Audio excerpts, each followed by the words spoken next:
2 years ago, I married this wonderful woman, and we had a fabulous ceremony and reception. And you got to see it on A Wedding Story. And if you stay tuned, you'll get to see the two of us afterwards and hear what we've been up to.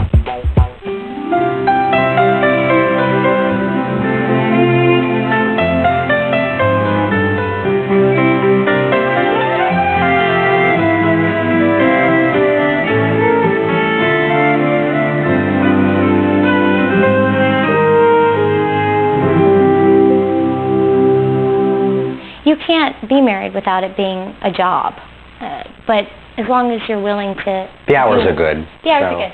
We're willing to keep going. Yeah. No, as long as you the benefits are great. Stop. But as long as you do whatever it takes, I mean, as long as that's your commitment. Isn't it? So when I first saw you, you were standing up on these steps, and I was up on stage singing, doing a terrible job for the musical. Oh my God! And you walked up wearing a leather jacket and jeans and a white t-shirt, carrying a motorcycle helmet, and I could barely breathe. First time I saw Xan, she was just the liveliest bundle of energy I have ever seen on a stage. Oh, I feel like Juliet all over again. I wanted you to be my Romeo. So I went home and I started planning how I'm gonna get together with this person, and the very next night we had a rehearsal, but in different cities. His rehearsal was in Annapolis because that's where he was living, and mine was in Baltimore. So I had to figure out a way to get to the Annapolis rehearsal. So what I did was I called him up, called a couple other people in the cast too, and I said, I've lost this paper that our director gave us to read. Could you bring it to rehearsal tonight, and I'll come there and get it from you? I tried to get in touch with her and let her know that I didn't have it, but I'd look forward to seeing her at rehearsal. And when I actually got to the rehearsal, she was there, and I went up to her and said, I'm sorry, I missed it. And I sat down next to her, and we just started talking. And we talked, and we talked throughout the whole rehearsal. We even got yelled at as little middle schoolers, stop talking. So we started writing notes to each other. And I was being the typical Casanova, Romeo type. I kind of knew right away that he was interested in me when we were talking at rehearsal, and he was willing to get in trouble in order to talk to me. I kind of knew he was attracted to me, and we were talking a lot about philosophical things, and you don't do that with someone that you're not kind of interested in impressing. There were quite a few goodnight kisses that first night, but only kisses. I knew this was a pretty special person. He was different from anyone I had ever dated. He was very exciting. He liked to go on adventures. He rode a motorcycle. I have never been so excited about doing, things and going places as I was with this person. Hey there. What you in for? What's your sign? What's your sign? You come here often? I was offered an opportunity that you really can't refuse. I was a personal assistant to a retired millionaire in the Cayman Islands for a year, and I had accepted the position a month before I met Xan. And I knew right away that this was not a good thing, because I really liked this guy, and I loved this guy. I knew that this was somebody I really wanted to invest time with, and he was leaving. I was devastated. We had been dating for a week, and I realized that I had something very special that was starting up, and I was leaving soon, and I really wanted to convey to her how special I thought the relationship was and how deeply I felt for her, even after that short amount of time. So I bought a teeny diamond ring. We went to the park, sat down, gets out his guitar, and starts playing the song, and it's called Melt, and it's amazing, and it had my name in it. And I just started crying. Even now I'm like, oh, because it's so touching to have someone write you a love song. And at the end of the song, he incorporates, and I want you to marry me. And I thought, oh, isn't that cute? Then I turn around, and he's serious, because he's holding a ring. And I don't know what I was thinking, because reason certainly wasn't there, and judgment certainly wasn't there. It was just love and overwhelmed and romanticism, and I just was like, are you crazy? She said yes, and then she met my family for the first time as my fiancé. The next 24 hours, Kris and I were both going, we're 20 years old, and we just met each other, and he's leaving for the Cayman Islands, and this is crazy. No, we can't do this. You know, what if things don't work out? And, you know, it would be hard. It would be horrible. So we decided that we would cancel the engagement. So we decided to understand the way we felt for each other, but to see how the relationship lasted and went. When Kris left for Cayman, I really felt like part of me was ripped out, and I thought, you know, God, if this doesn't work out, I don't know what I'm going to do, because this person made me the happiest I've ever been in my life, and the saddest. I felt she was someone that I could talk to about all the problems I was having, and even if it was just writing a letter, I could talk to her about everything I felt and everything that I wanted from my life and that sort of thing. And I think that really brought us a lot closer together. We wanted each other, and that came to a head when his contract was up, and he said, do you want to renew it? And he said, no. And I really wanted to come back and have a life with her. Remember we'd steal kisses backstage? Oh, yeah. I'd go off scene from having to kiss Patrick, my Romeo, and I'd go backstage. Will you be waiting? And you kiss me. Remember that? Where were the closets? I don't remember no closet. Okay.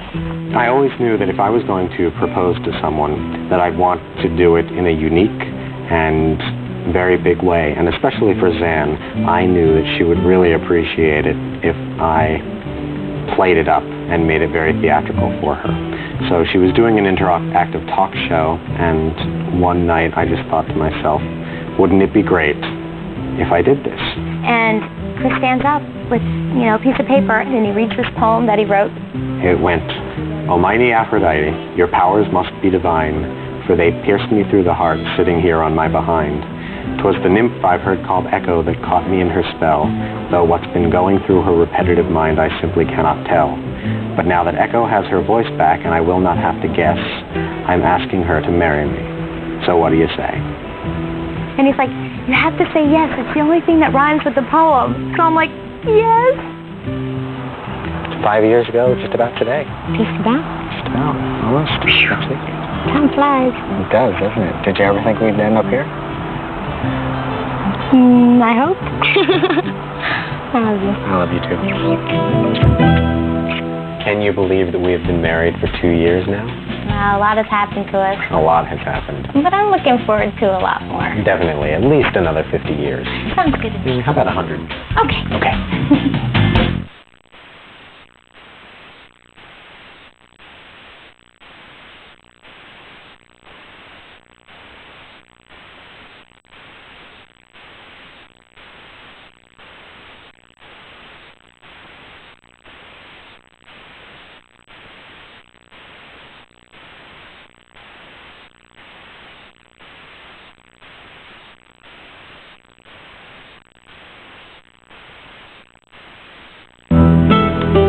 Kris and I have not had a moment to have a conversation with each other for the past 2 weeks with planning the wedding.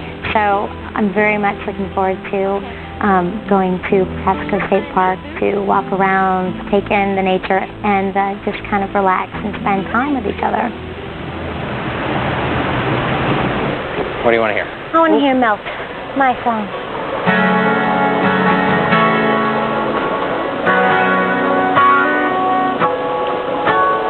I am shifting the memories, what I used to be, but that seems so far away. Bits and pieces of a broken dream, a shattered scene, a shadow I could never play. I would die, Xan, just to make you understand my Neverland. Watercolors touch my mind, and I know sometimes that you could touch my innocence, and I feel just like a child again. Now I want to melt inside of you. Whoa, Thank you.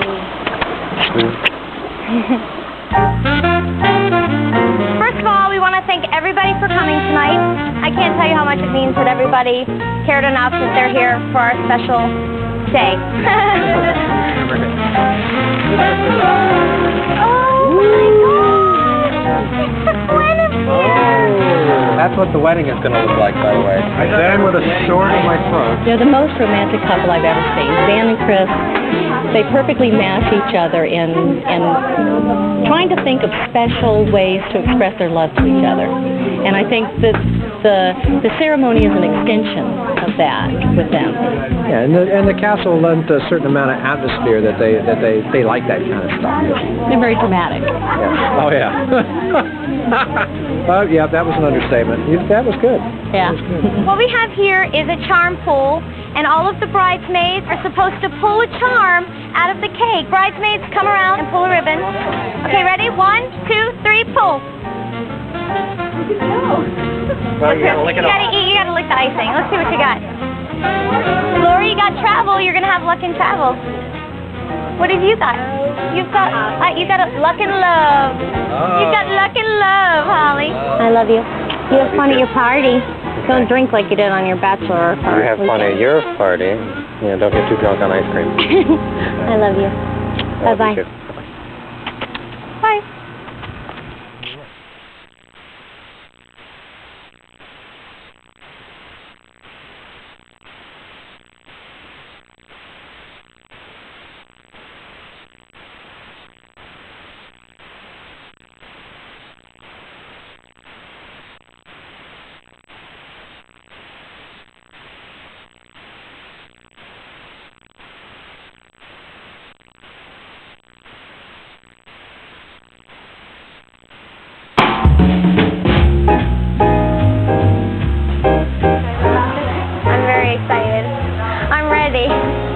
I didn't sleep at all last night.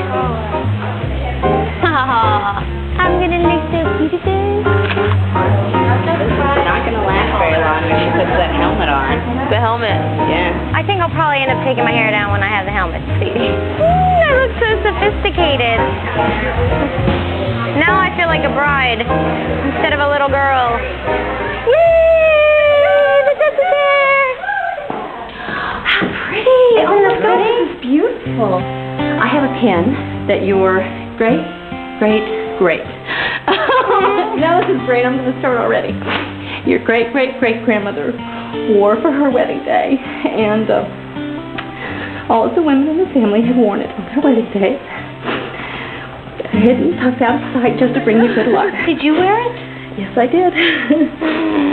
And your grandmother. Thank you, Mommy. You're welcome. So, do I get to keep it? No. You're going to take the bike, and we'll meet you there at the castle and show you exactly where it should be parked for our going away. And make sure that no one puts shaving cream or anything slippery on it. That'd be really bad on a motorcycle. I'm not doing it.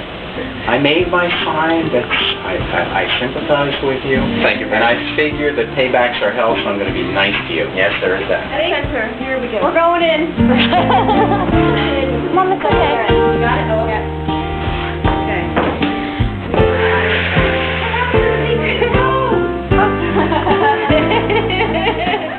I figure if I keep breathing, You'll get through the day. by midnight I'll still be alive. And everything will be okay.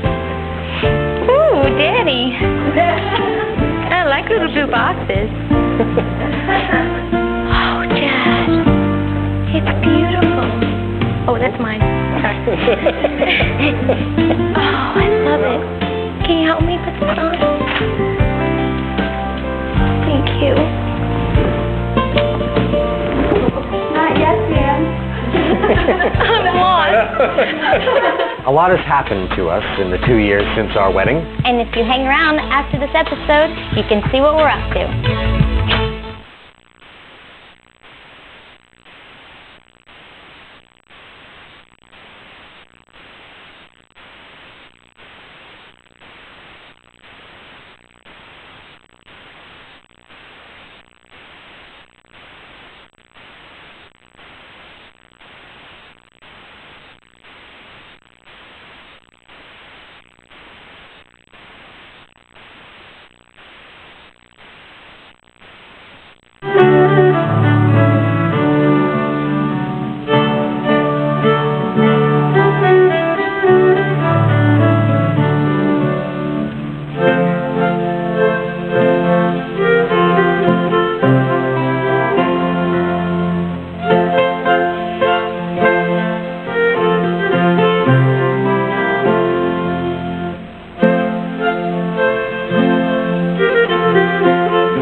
Who brings this woman to be wed?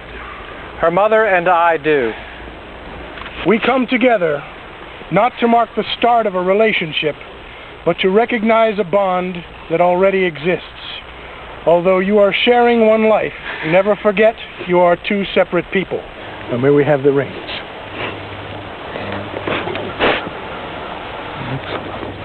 Xan, what do I vow to you today?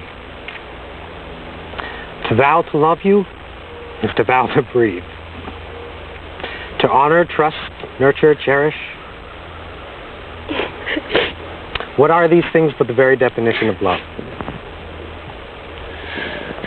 I would, however, like to discuss the obey part with you.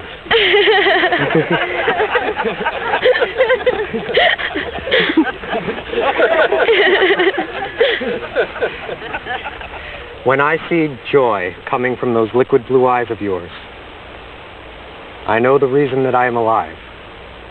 And if my obedience causes your happiness, lead me on. I will obey. All right. So what I vow to you today is not to love you, but that I do love you. And I vow that I always will.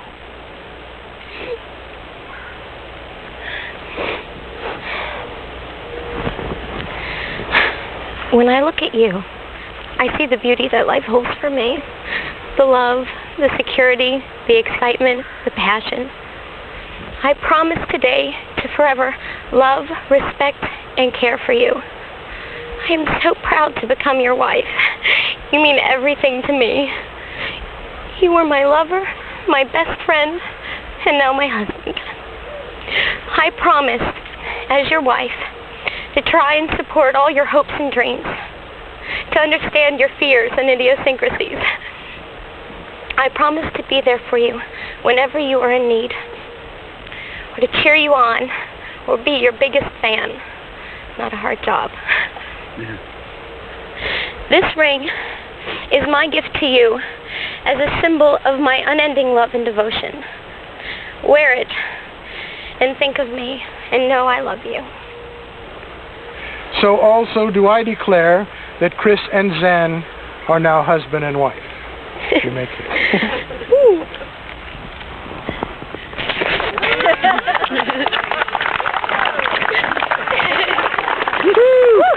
Yeah. Ladies and gentlemen, Mr. and Mrs. Christopher Kahn.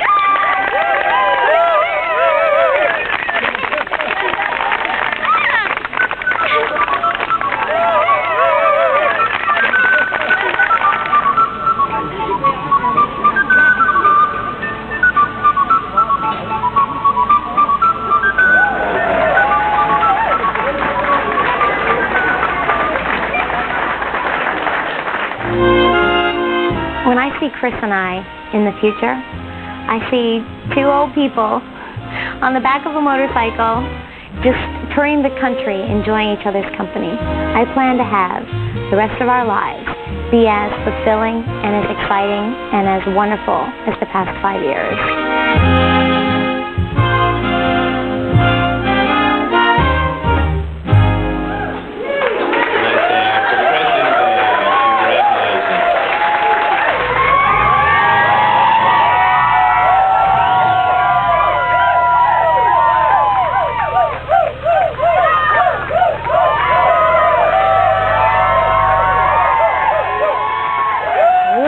Because when we first got up, it was raining, and our wedding was supposed to be outdoors, and it kind of drizzled all day, and it was a little overcast, but then as soon as the wedding began, the sun came out. All the guests at the wedding were like, they said it was so beautiful, because just as my father and I reached the peak, the sun came out behind us, and lit our way. It was really romantic.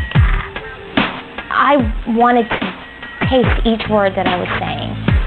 I promise today to forever love, respect, and care for you. And when I said them, I wanted to say them slowly, and I wanted to feel every word, because it was the only time in my life that I was going to say those words.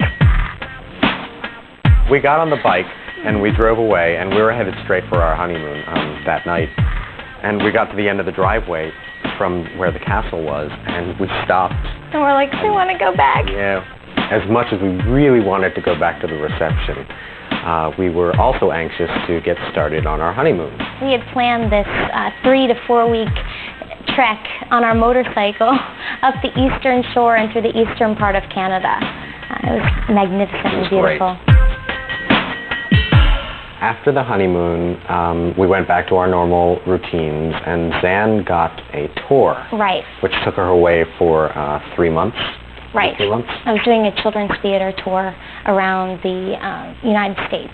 While I stayed in New York. It got very difficult for me to be away from him and away from our home together. And it made me feel very, kind of come to the realization that separation doesn't make the heart grow fonder, and you really have to be together to work on a relationship and committed to do so. We knew we wanted to raise a family. We want to have a family. We came from families. And I really loved the time that I lived in Florida. So he asked me if we could come down to Florida, and Kris got his old job back at Disney World, so he's been doing that full time. He loves it. And then I've been going to school, and I love it. And we got a dog. And we got a dog. We wanted a dog. But you can't have a dog in the city. You can't have a dog in the city. You can't have a dog in an apartment. No, you need a yard. So you need a yard for the dog. Oh, yeah. Yeah, having a dog is very good training for having other little ones Absolutely. in the house. There's a lot more responsibility. So we're training the dog, and at the same time, the dog is training us. To be good parents. We're really on our own here. We're playing house. We're real adults here. But yeah, there you go. But it's a good step for us, I think, and we love it. Living this close to the beach. We're having a lot of fun. Yeah. Just a few weeks ago, Kris decided to trade in our honeymoon motorcycle.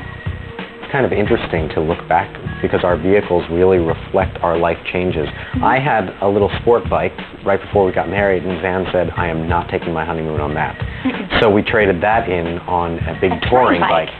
And now that we're married and we're settling down and we're buying a house, we traded the touring bike in on or an SUV. An SUV, so which is very interesting. stereotypical. So when we actually have children, we'll probably move up to a minivan. No.